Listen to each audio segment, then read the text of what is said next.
আমার সন্তানের জন্য আমি সব করতে রাজি আছি ঠাকুর, আমি সব ত্যাগ করতে রাজি আছি, এমনকি আমি আমার প্রাণ পর্যন্ত দিতে রাজি আছি, কিন্তু আমার আয়ুষকে সুস্থ করে বাড়ি ফিরিয়ে আনো ঠাকুর। তোমার কিচ্ছু হবে না আয়ুষ, কিচ্ছু হবে না। তোমার মা তোমার পাশে আছে, তোমার সঙ্গে আছে, তোমার ঢাল হয়ে আছে। তোমার মা তোমার জন্য যুদ্ধ করবে, লড়াই করবে, যেই ব্রত পালন করতে হোক না কেন সব করবো আমি। ফিরিয়ে নিয়ে আসবো আয়ুষ, তোমার ফিরে তোমাকে আসতেই হবে। এই পরিবারের জন্য, এই পরিবারের প্রত্যেকটি লোকের জন্য, তোমার মায়ের জন্য ফিরে আসতে হবে আয়ুষ। শুধু আজ রাতটুকুর অপেক্ষা। কাল সকাল থেকে তোমার মায়ের বড় ঠাক পিটিয়ে গেলে না তুমি? হ্যাঁ, সে এই সমস্ত তোমার বাঁ হাতের কাজ, কারি কারি টাকা নিয়েছো আমার থেকে, আর কিছু করতে পারলে না তুমি। হ্যাঁ, আয়ুষ্মান গাঙ্গুলি এখনো বেঁচে আছে কি করে? কেউ ছিল না ওখানে, কেউ ছিল না, তুমি তাও এই কাজটা করতে পারলে না? একটা আত্মমরা মানুষকে মারতে ফেল করলে তুমি। কষ্ট তো প্রায় হয়ে গেছিল। আপনার বাড়ির কাজের মেয়ে হঠাৎ করে ওই তো ভেতরে চলে এলো। কে চলে এসেছিল? আপনার বাড়ির কাজের মেয়ে ছোট সাহেব করে ডাকছিল ওই আয়ুষ্মান গাঙ্গুলিকে। কুসুম, আমার চোখের সামনে থেকে এই মুহূর্তে সরে যাবে তুমি। Get out, get out. Kusum Kusum Kusum, এই একটা নাম শুনে শুনে আমার কানটা পচে গেল। সব কিছুতে বাধা হয়ে দাঁড়াচ্ছে ওই মেয়ে, সব কিছুতে। আয়ুষকে বাঁচাবে না তুমি কুসুম? দেখি, আমিও দেখি আয়ুষ হাসপাতাল থেকে শ্মশানে যাচ্ছে না নিজের বাড়িতে। আচ্ছা, আমি ওকে জন্ম দিইনি তো ঠিক, কিন্তু তাই বলে কি ও আমার সন্তান নয়? আমি ওর মা নই? তুমি পারবে এভাবে একটা মায়ের কোল শূন্য করে দিতে? আচ্ছা করে প্রার্থনা করছি, প্লিজ আয়ুষকে ফিরিয়ে দাও। গোটা বাড়িটা ওকে ছাড়া খা খা করছে ঠাকুর। তার পরিবর্তে তুমি আমাদের কাউকে ডেকে নাও। দয়া করে আয়ুষকে সুস্থ করে তোলো, আর কিছু চাইবো না তোমার কাছে।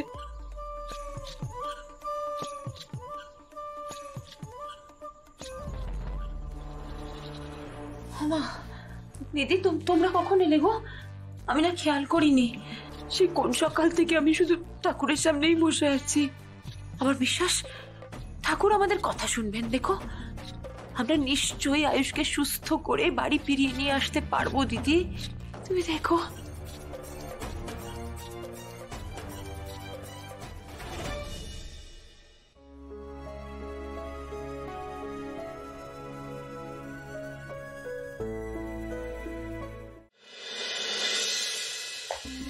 কুসুম ম্যাডাম, এ কি চোখ মুখের অবস্থা হয়েছে আপনার? না না অনুশ্রী, আমি ঠিক আছি। আপনি বাড়ি যান, আপনি সারা রাত দু চোখের পাতা এক করতে পারেননি। আপনি বাড়িতে গিয়ে একটু বিশ্রাম নিন, আমি এখানেই আছি। ছোট সাহেব ঠিক না হওয়া অবধি যে আমি নিজের দু চোখের পাতা এক করতে পারবো না। আচ্ছা অনুশ্রী। হ্যাঁ ম্যাডাম। আমি না একটু মন্দিরে যেতাম, তুমি কি এখানে একা সবটা সামলাতে পারবে? তাহলে আমি পিসিকে নিয়ে যেতাম। আপনার কোনো চিন্তা নেই, আপনি যান, আমি এখানেই আছি। চলো পিসি।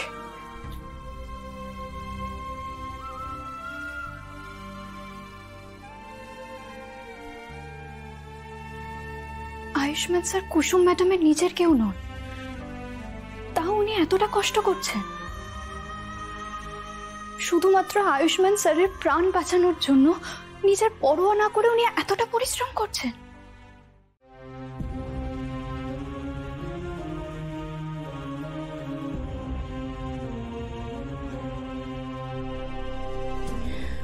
কুসুম, একদিন আমি তোর সম্পর্ক নিয়ে প্রশ্ন তুলেছিলাম। আমি তোকে বলেছিলাম এই সম্পর্কটা তোর কাছে একটা জেদ। আমি তোকে বলেছিলাম সদবার চিহ্ন খুলে ফেলতে। আমি তোকে বলেছিলাম যে তোর হাতে নোয়া বাঁধানোর সাথে আয়ুষ বাবার মঙ্গল অমঙ্গলের কোনো সম্পর্ক নেই। আমি ভুল ছিলাম কুসুম,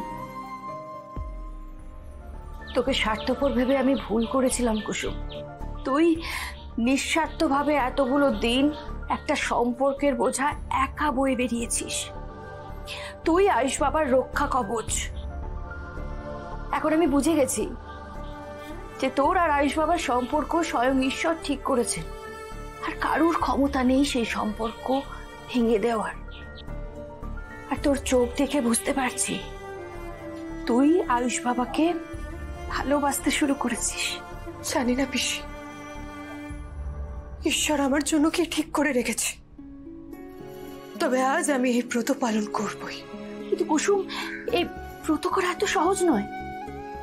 পাশের জলাশয়ের জলে স্নান করে ভেজা কাপড়ে মাটিতে শুয়ে দণ্ডি কেটে বারবার ঈশ্বরের কাছে তোর ভুলের জন্য ক্ষমা চাইতে হবে তোকে। আর মাঝপথে থেমে গেলে অনর্থ হবে। আমি থামবো না পিসি, আজ এই ব্রত আমি পালন করবই। ছোট সাহেবের জন্য আমি আগুনের ছাপ দিতেও রাজি। ঈশ্বরের কাছে প্রার্থনা করি আজ যাতে তুই জয়ী হোস।